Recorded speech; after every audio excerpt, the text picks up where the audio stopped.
एक छोटा सा गांव था। नाम था मोहनपुर। उस गांव में एक 200 साल पुराना कुआं था। लोग कहते थे हर रात उस कुएं से एक रोती हुई लड़की की आवाज सुनाई देती है।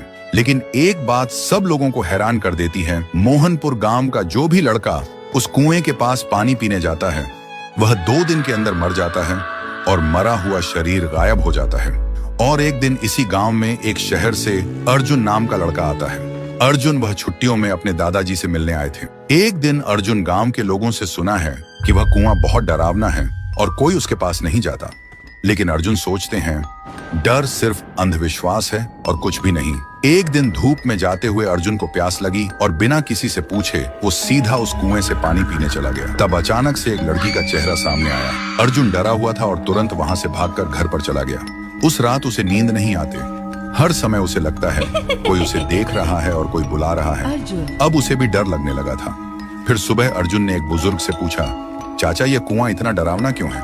चाचा ने बोला, यह कुआं बहुत पुराना है। यहाँ से आधी रात में एक लड़की की रोते हुए आवाज निकलती है और वह लड़की हमेशा लड़कों को ही अपना शिकार बनाता है। आज तक इसका राज कोई समझ नहीं पाया। इस बात को सुनकर अर्जुन वहां से निकल पड़े और घर में आकर एक पाखंडी बाबा को कॉल करके बुलाता है ताकि इसका राज क्या है वह जान पाए। और आखिरी दिन पाखंडी बाबा आता है और गांव के सभी लोग इकट्ठा होता है।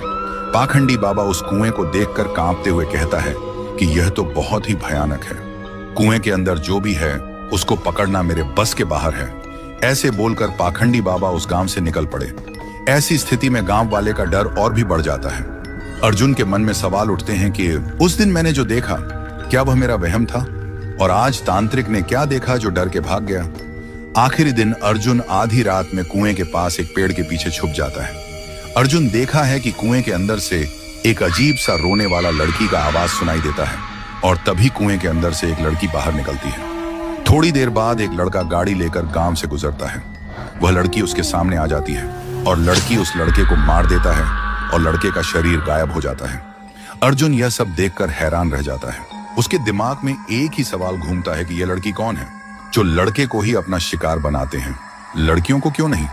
तो दोस्तों, अगर आपको जानना है कि उसे कुएं में वह लड़की कौन था और वह सिर्फ लड़कों को ही क्यों अपना शिकार बनाती है तो कमेंट करो, पार्ट 2 चाहिए।